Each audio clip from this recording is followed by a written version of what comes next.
काळ्या जमिनीमध्ये आहेत ना, एवढे मोठे उंच जर बेड केले आपण, तर ह्या बेडमुळे होतं काय, जास्त उंच बेड केल्यामुळे न्यूट्रिशन जे असतं ते न्यूट्रिशन पाण्यासोबत खाली निघून जातं. कारण जे हेवी मेटल्स आहेत, पोटॅशियम झालं, मॅग्नेशियम झालं, कॅल्शियम झाले किंवा आयरन झालं, हे हेवी मेटल जे असतं ना, हे पाण्याच्या थेंबासोबत जमिनीच्या खाली चालले जातात, म्हणजे मुळांच्या कक्षेच्या बाहेर निघून जातात. आणि केळीच्या मुळा ह्या त्याच्या ह्या 18 इंचाच्या गोल राऊंड मध्ये असतात आणि मातीपासून फक्त 3 इंचावरती असतात. म्हणजे तुम्ही जर का माती कोरली ही, तर 3 इंचाच्या खाली तुम्हाला झाडाच्या खाणाऱ्या मुळा दिसायला चालू होऊन जाते. बघा 3 इंच, 2च इंच गेलं मी, फक्त मुळा दिसायला लागल्या. आता इथं जर का सतत पाण्याचा थेंब पडतो आहे, तर याच्यामध्ये दिलं गेलेलं पोटॅशियम, मॅग्नेशियम, कॅल्शियम हे त्या थेंबासोबत धीरे पूर्ण हॅमेरिंग होतं ना त्याच्यावरती, तो थेंब थेंब पडून पडून तो हेवी मेटल्स त्या मुळांच्या कक्षेच्या खाली चालला जातो. मग सर तुम्ही सांगितलेलं सगळं मी मटेरियल सोडलेलं आहे, पण मला पाहिजे तेवढा रिझल्ट नाही आला. तर हा बेड चुकीचा आहे. हा बेड, याची जी हाईट आहे ही आता किती आहे, 10 इंचाच्या वरती, 9 इंचाच्या वरती, ही 7 इंच असायला पाहिजे. चांगली भुरांची माती असली, पोयट्याची माती असली, तिथं फक्त 4 इंच. न्यूट्रिशन गेन झाले पाहिजे, म्हणजे ह्या गोष्टी बी माहिती असण्या फार महत्वाच्या आहेत. याला 7 इंच ठेवायचं हाईट. हा, म्हणजे नागर मारत असताना, नागर खोल न लावताना 7 इंचाचं सिमिलर आलं पाहिजे. त्यावेळेस 8 इंच जरी असला, आता हा नागर फारच खोल मारलेला असेल, तो आता भरला तरी गेला थोडाफार, कारण 3-4 महिन्यापासून चालून मातीचे गोळे खाली पडून कमीत कमी तो 2-2.5 इंच भरला गेलेला आहे हा. तर त्यावेळेसच तो 7 इंचाचा असला पाहिजे, म्हणजे तो शेवटपर्यंत आपल्याला 5 इंचाचा भेटतो. आणि रुंदी ती 6 फुटाची राहील ना आपली. 6 फुटाच्या मध्ये 6 फुटावर आपली नाली मारली की तुमचा ऑटोमॅटिकली टॉप तयार होतो. तो बेड पाडायची आवश्यकता नाही. फ्लॅट जमिनीमध्ये सिंगल कोंबडा किंवा डबल कोंबडा जर आहे, तर त्या कोंबड्याचा हे टोक ते हे टोक 6 फुटाचं असलं पाहिजे. सरी काढायची असली तर त्याला किती दाबायचं आणि किती वरती ठेवायचं हे आपल्यावरती असतं. दाबायला तर आपणच असतो ना. जमीन किती भुसभुशीत आहे त्याच्यानुसार तो कोंबडा लावायचा खाली आणि तशा सऱ्या पाडून घ्यायच्या. चांगली हेवी ब्लॅक सॉइल असली तर फक्त 7 इंच, आणि भुरान पोयट्याची मुरमाड माती जर असली तर तिथं फक्त 4 इंचाची. ओके.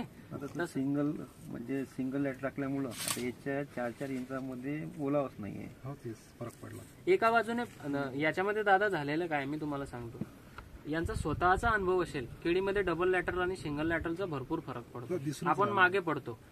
दोघं एकाच वेळेस एकाच गाडीत आलेले आहे आपले रोप. इथं सिंगल लॅटरल आहे, बाजूला डबल लॅटरल आहे. पाणी सोबत देत असाल, न्यूट्रिशन सोबत देत असाल, परस्पर तर काही करत नसणार की याला नंतर देऊ आणि त्याला अगोदर देऊ. दोघांमध्ये तुम्हाला भरपूर फरक, म्हणजे दोघांमध्ये 1.5 ते 2.25 महिन्याचा फरक जाणवेल तुम्हाला. दुसरं यील्ड मध्ये बी फरक जाणवेल बरेच. एक साईडच्या पांढऱ्यामुळे खाद्य भेटूच नाहीच भेटत.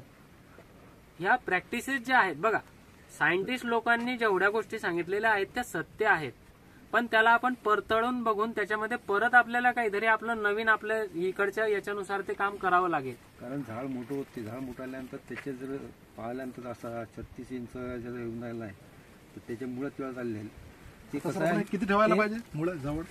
हे आता बघा, हा जो 20 एपा आहे ना, हा जास्त चौडा पण झाला. हा असा पाहिला पाहिजे, म्हणजे हा इथपर्यंत असा पाहिजे होता. म्हणजे हा मातीचा बेड इथपर्यंत आला असता. अजून आपल्याला फक्त नाली पाडायची आहे, तर तो बेड असा न करताना असा असला पाहिजे, असा 20 एप असला पाहिजे. म्हणजे इकडचा बेड जास्त मिळतो फ्लॅट. म्हणजे नळी मग तुमची इथं बी असते तर बारे अजून इथपर्यंत माती असते. हा 20 एप जर इथं असता तर एवढी मातीच राहिली असती ना, म्हणजे मुळीला अजून चालायला जागा मिळाली असती. आणि बेड नाही केलं तर तरी त्याच्यामध्ये केळीमध्ये बेड असायला पाहिजे. काळ्या जमिनीमध्ये जर अति जास्त पाऊस झाला किंवा पाऊस थांबून राहिला तर मुळी काळी पडते आणि झाडं कोलमडून पडतात. फक्त पाणी गेलं पाहिजे पावसाळ्यामध्ये, तेवढीच गॅप पाहिजे. हा, 7 इंचाचा बेड असायला पाहिजे.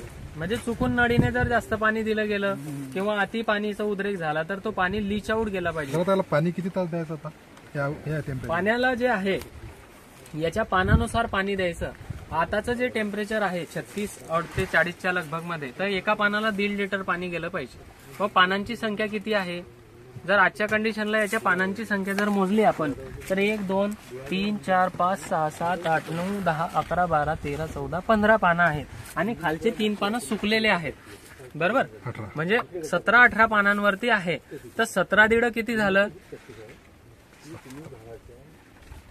25 लिटर ना एका तासाला म्हणजे एका दिवसाला याला 25 लिटर पाण्याची रिक्वायरमेंट आहे. मग आता एका ड्रिपर जर एका तासाला 4 लिटर पाणी देत आहे तर आपण केळीच्या झाडाजवळ 1.25 फुटावरती ड्रिपर टाकलेलं आहे. मग 3 ड्रिपरचं पाणी एका झाडासाठी पकडायचं म्हणजे 4 त्रिक 12 लिटर एका तासाला पाणी मिळतं. मग 12 तास एका तासाला 12 लिटर पाणी मिळतं म्हटल्यानंतर 2 तासामध्ये 24 लिटर पाणी झालं. आपल्याला किती पाणी लागतंय 25 लिटर. मग त्याच्यासाठी त्याला किती 60 × 120 आणि तुमचं 130 मिनिटं पाणी द्यायचं. जास्त झालं तर काही फरक पडते का? जास्त पाणी जर झालं आता हे पाण्याचं जे प्रमाण आहे तर काळीची जमीन